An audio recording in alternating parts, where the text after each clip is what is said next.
Hello and welcome back to Behind the Faders, the live sound channel.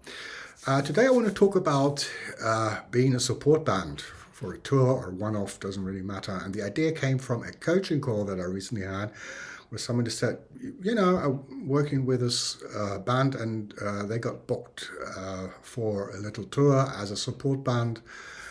And I don't really know what to expect and how to prepare for it. So I thought it's a good idea for a video because it is quite different. If you have a normal gig, your schedule usually allows for enough time to do your load-in and setup and your sound check without a hurry.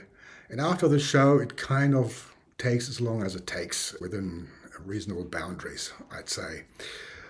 That's all different if you are a support band. If you prepare for a support show or a support tour, regardless of how much equipment you bring, if you just bring your backline or you also bring a desk or in-ear rack, whatever it is, you have to prepare for speed.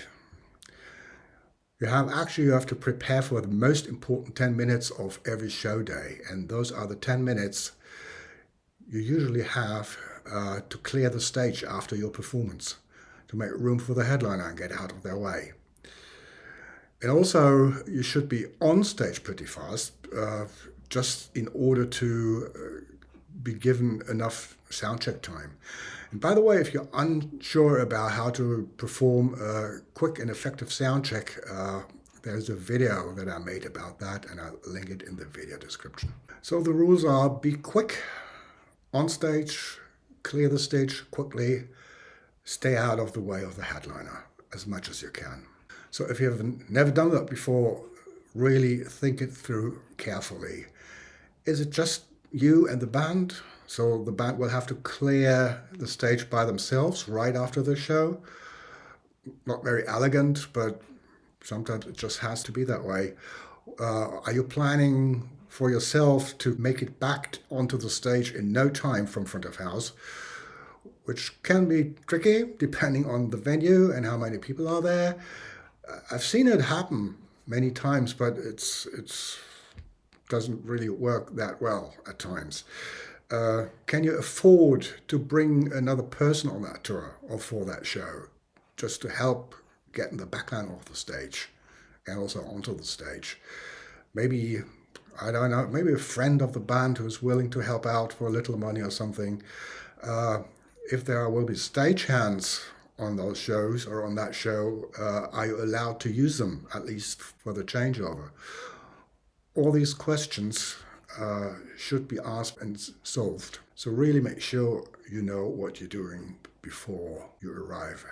Of course, the ideal configuration would be if the main band are friends with your band. So maybe even they ask your band to join them on those shows.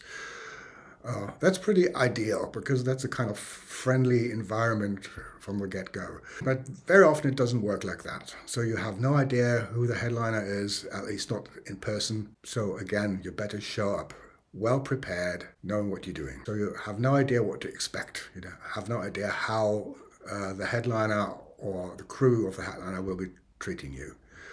So of course, first impression is crucial. Make sure you somehow get in contact with somebody from the other band, their sound engineer, somebody from the band, or the manager, whoever it is, just to talk things through a little, and that already tells you the vibe that will be going on during those shows. It always helps if you come to a show and you already know somebody, at least from the phone. Still, that's no guarantee that you will be treated well, but like I said, it helps a little. Although having said all this, you might have heard these horror stories from bands being treated so badly as a support band. Their volume was limited and their mix was manipulated, all that kind of stuff. I don't know.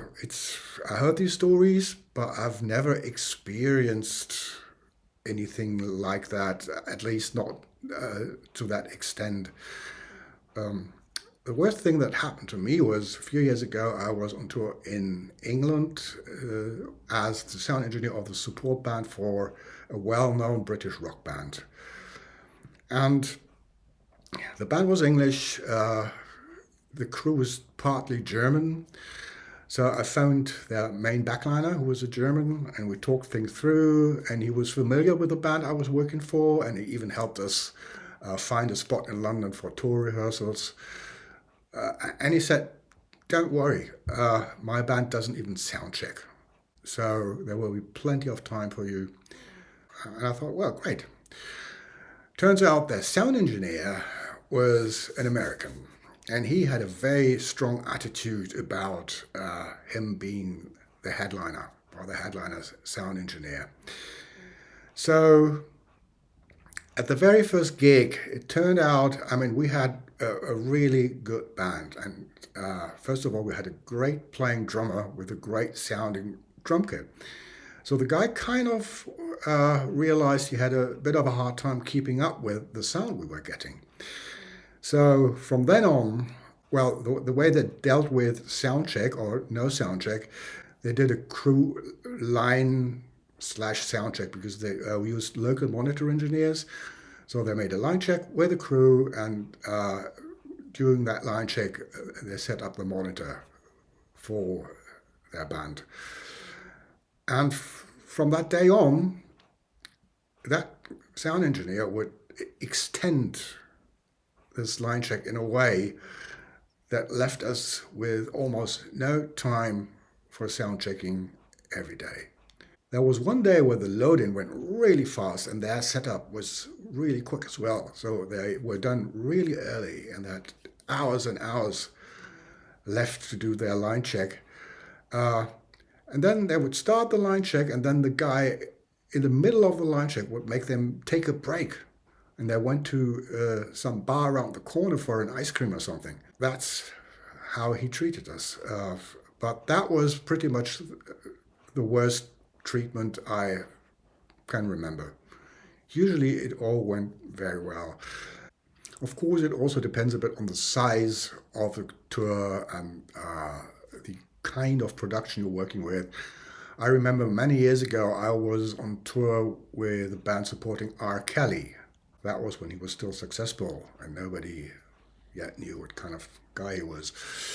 That was a big American production. And American productions are always very well organized, but they are also very strict about their policies and the way they handle things.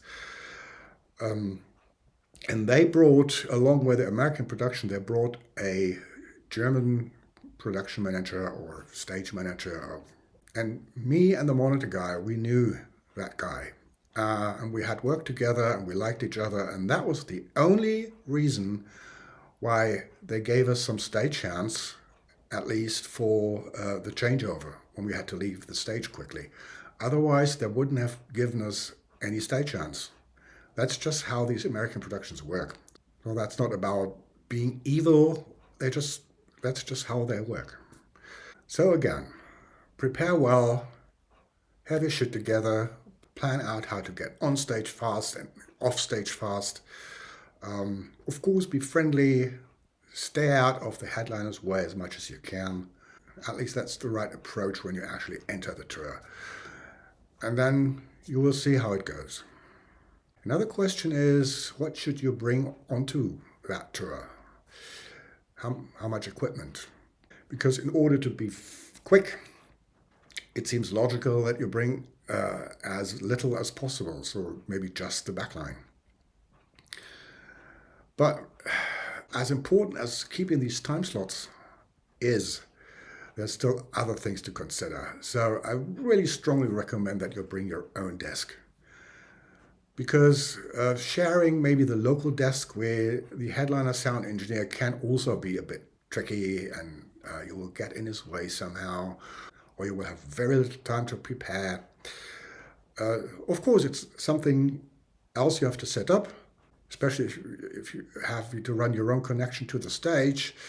You will not be able to collect that until after the show of the headliner is finished.